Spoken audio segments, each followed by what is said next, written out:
Hello, everyone. Welcome back to the English Hustle podcast. We're so glad to have you with us today. That's right.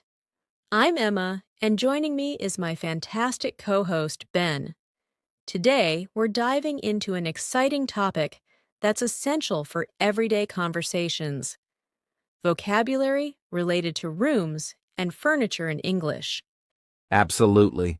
Whether you're at home, visiting friends, or even talking about your dream house, knowing the right words can make a big difference in how you express yourself. And for our beginner learners, this is a great opportunity to build your vocabulary in a fun and engaging way. We'll cover different rooms in a house, the furniture you typically find in each room, and even some interesting stories and facts along the way. To kick things off, let's talk about why this vocabulary is so important. Understanding the names of rooms and furniture helps you describe your living space, ask questions when you're shopping for furniture, or even give directions in a home. Exactly! And it's also a great way to connect with others. Imagine visiting someone's home and being able to compliment their beautiful sofa or asking where they got that amazing dining table. It opens up so many opportunities for conversation.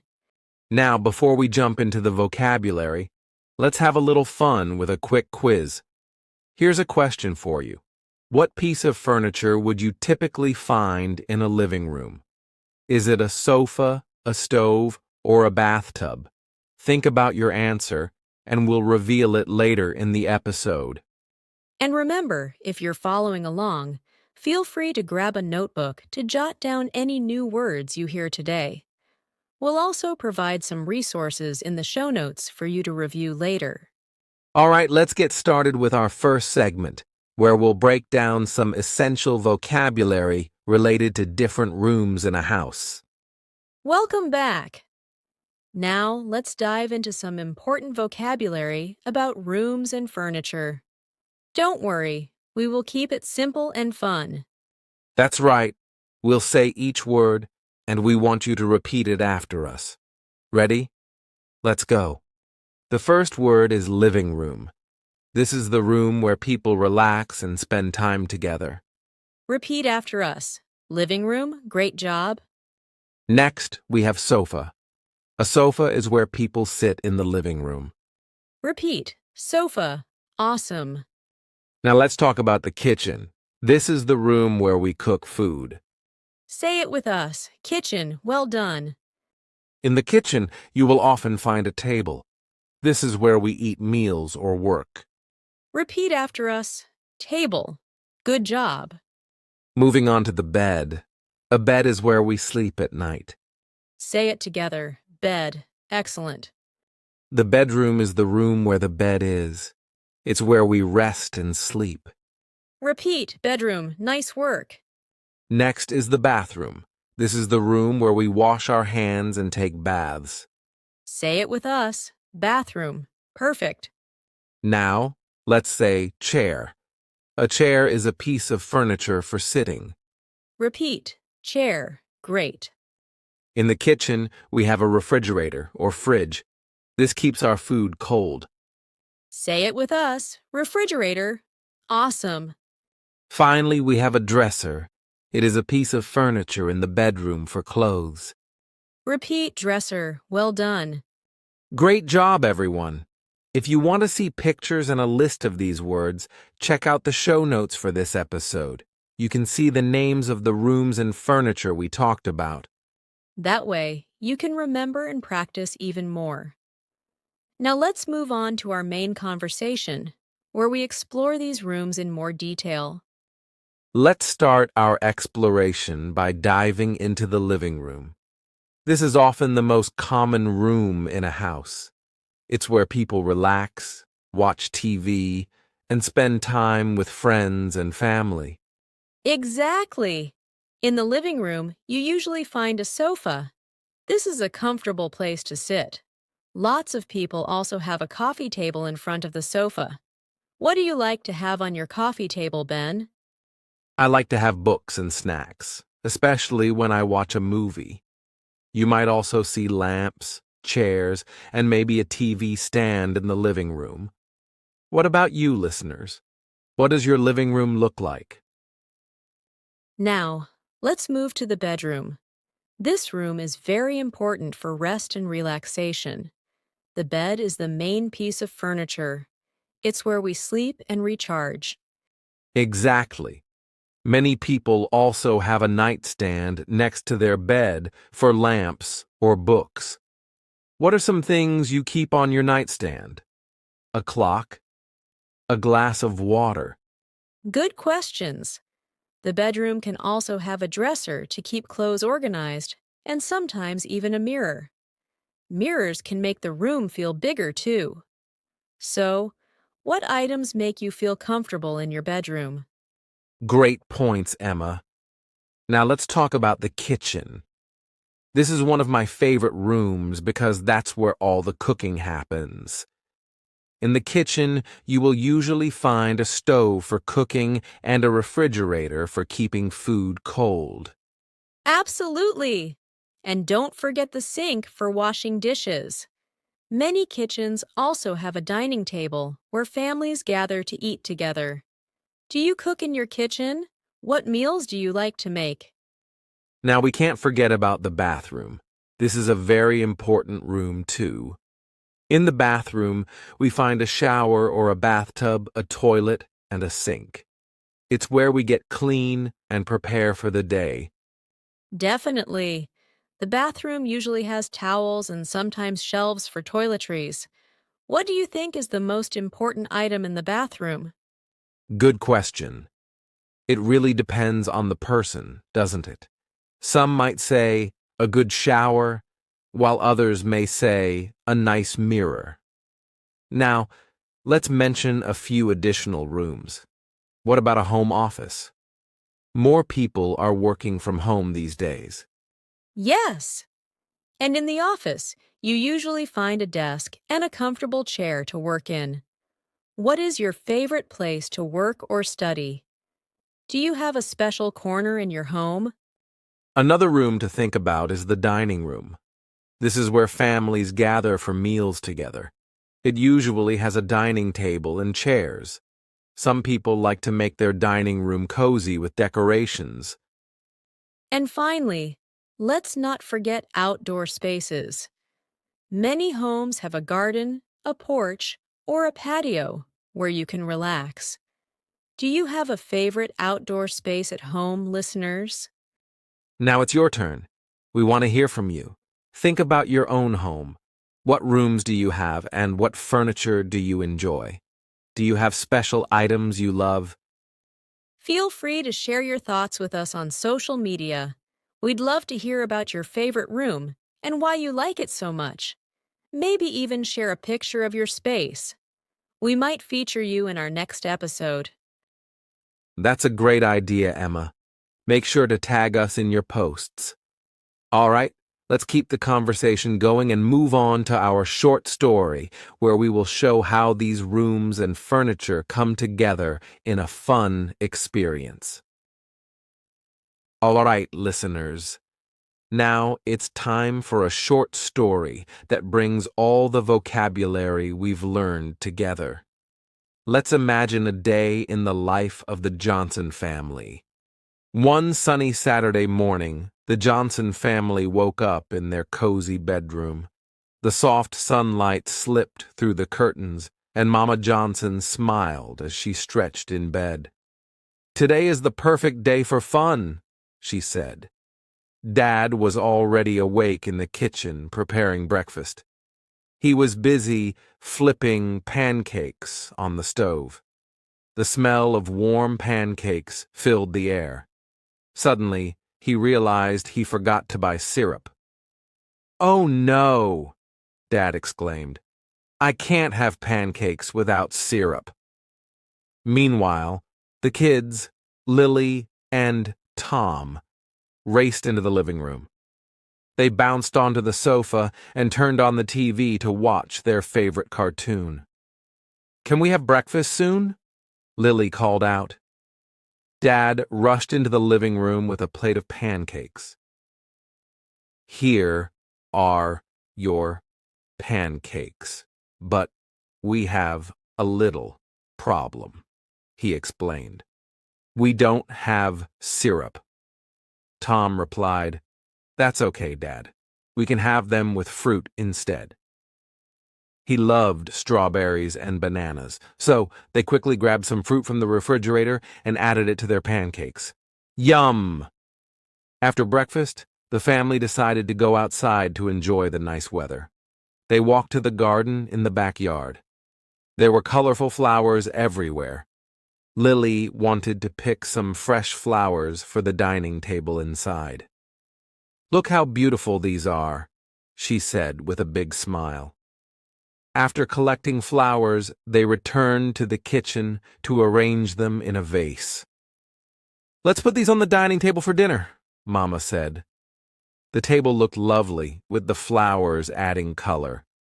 Later, the Johnson family gathered in the living room again for some family games. They brought out their favorite board game and set it on the coffee table. Who will win? Asked Dad with a playful grin. Everyone laughed as they took turns playing. As the day went on, Mama decided to prepare a delicious dinner in the kitchen. She started by chopping vegetables at the kitchen table, while Dad helped by cooking chicken on the stove. The sink was full of soapy dishes from earlier, but they were focused on making a great meal. Just as the dinner was almost ready, the doorbell rang. It was Grandma. She came over to join them for dinner. I brought dessert, she said, smiling as she entered the living room with a box of cookies. How are my favorite kids? She asked, giving Tom and Lily big hugs. Grandma, you have to try our pancakes from breakfast, said Lily excitedly. After everyone finished dinner, they moved to the sofa in the living room for dessert. Grandma said, This is the best cookie I've ever had. The family laughed and shared stories, making memories that they would treasure forever. Finally, as the day came to an end, the Johnson family snuggled up in the living room, watching a movie together, the perfect ending to a wonderful day at home. What a fun day in the life of the Johnson family. Let's take a moment to highlight some of the key words we used in the story. We started the day in the cozy bedroom, where they woke up. Then we moved to the kitchen, where Dad was making pancakes on the stove and searching for syrup in the refrigerator. They enjoyed breakfast in the living room on the sofa while watching TV. After gathering flowers, they put them on the dining table to make it special for dinner. Outside, they enjoyed the colorful garden while picking fresh flowers. Don't forget the sink, where all the dishes went. This story used all the vocabulary we covered today in a fun and relatable way. I hope it helps you remember these terms better.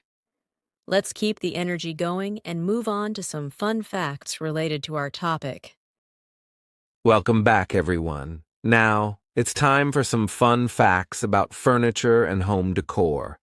Did you know that furniture can tell us a lot about different cultures around the world? Let's explore. Did you know that in Japan, a traditional tatami mat is often used in homes? These mats are made of rice straw and are used instead of chairs or sofas. Families sit directly on the floor, which encourages a cozy and simple way of living. How many of you have seen tatami mats before? That's so interesting. Can you guess what country famous for its minimalistic furniture designs is known as the place to buy affordable, stylish home items? Yes, it's Sweden. They have popular stores like IKEA. Chairs have a fascinating history. The first chairs were made for important people, like kings and queens. Regular people would sit on the floor. Can you guess what year the first rocking chair was created? It's actually around the 18th century in the US. Wow, rocking chairs are so relaxing. I love sitting in one on a porch. In some cultures, having a dining table that is big enough for all family members is very important. In Spain, families often eat dinner late, and the dining table becomes a place for everyone to gather for hours. What time do you usually eat dinner? I bet many listeners have different dinner times depending on where they are. Here's a fun fact. Did you know the average person spends about 1/3 of their life sleeping? That's around 26 years spent in the bedroom. Can you guess how many hours in total people spend in their living rooms per week? It can be as much as 20 hours a week. Wow, that's a lot of time. It really shows how important the living room is for family gatherings and relaxation. Great job, everyone. I hope you enjoyed these fun facts. They show us that our homes and the furniture we choose can tell interesting stories about culture, comfort, and daily life. Absolutely. Furniture is not just about style. It's also about how we live and connect with our loved ones. Now, let's keep the momentum going and wrap things up with some practice activities to reinforce everything we've learned today. Hey, Emma, I heard you just moved into your new apartment. How's the decorating going? Hi, Ben. It's going great. I love my new living room. It's bright and spacious, but I need help figuring out how to arrange the furniture. That sounds exciting. What do you have so far? Well, I got a nice sofa that's very comfy. It's a dark blue color. I think it will look beautiful against the light walls. I also have a coffee table that I found at a thrift store. A thrift store? Nice. That's a great way to save money. Do you have any decorations for the coffee table? Yes, I bought a lovely vase and plan to fill it with some flowers. I want my living room to feel cozy and welcoming. Maybe some books, too. What do you think? I think that's a great idea. You could even find some interesting books to showcase. Do you have a dining table in your kitchen yet? Not yet, but I'm looking for a small one. I want a round table so it fits perfectly in the corner near the kitchen window. I love having breakfast there while enjoying some sun. That sounds lovely. What about the bedroom? What plans do you have for that space? In the bedroom, I want to create a relaxing atmosphere. I already have a comfortable bed, but I need a nightstand. I'm thinking about getting one with a drawer to keep my books and a lamp on top. A nightstand is essential. It's so handy for putting your phone and a glass of water by your bed. What colors are you thinking for the bedroom? I'm considering soft pastel colors, maybe a light green or lavender. I want it to feel calm and restful. I love that. It's also important for a calming space. And what about the bathroom? How is that looking? Oh, the bathroom is quite small but functional. I got a neat shelf for towels and toiletries. I want to add a little plant to give it some life. Have you ever seen those cute little succulents? Yes, they're perfect for bathrooms and easy to take care of. You could also hang some artwork to make it feel more personal. Speaking of plants, do you think you'll have any in your living room? Definitely. I want a few potted plants near the sofa. They can add a nice touch of color and freshness to the space. Great idea. Plants can really brighten up a room. And speaking of brightness, have you thought about the lighting in your living room? I have. I want to get a floor lamp to place next to the sofa for reading. I also think I'll hang some string lights for a cozy atmosphere in the evening. String lights? That's so trendy. Your apartment is going to look fantastic. When do you think you'll finish decorating? I hope to be done in a few weeks. I want to take my time and make sure everything feels just right. Plus, I love finding unique pieces that tell a story. That's the best part of decorating. It should reflect your personality. Everyone has their own style, so get creative. Exactly. I can't wait to host a little gathering in my living room once it's all set up. You'll definitely have to come over and check it out. I'd love to. I'm excited to see how your apartment comes together. It sounds like you're making it truly homey. Thanks, Ben. It makes the process even more fun chatting about it with you. Now let's grab another cup of coffee and keep brainstorming for ideas. Absolutely. I can't wait to see how everything turns out in your new home, Emma. Thank you for all your help today, Ben. Let's keep these decorating ideas flowing. Listeners, we hope you enjoyed our little role play today. You've heard how to incorporate all the vocabulary words in a real-life context. Decorating can be a fun adventure. Yes. And remember to look at your own space and think about how you can make it uniquely yours. Now, let's wrap things up with some reflections on the language we've covered. Welcome back, everyone. Now, it's time to put your listening skills to the test with some interactive practice exercises. What did the Johnson family have for breakfast that caused a little panic in the kitchen? That's right. They made pancakes, but they forgot the syrup. In which room did Lily and Tom play a board game together? Exactly! They played in the living room. What type of mat did the family use to sit in their traditional Japanese home? Great memory. They used tatami mats. When Grandma arrived, what dessert did she bring to share with the family? Yes, she brought cookies. You all did an amazing job with these exercises.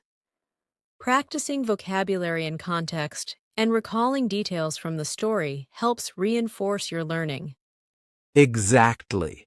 We hope you enjoyed this interactive practice session.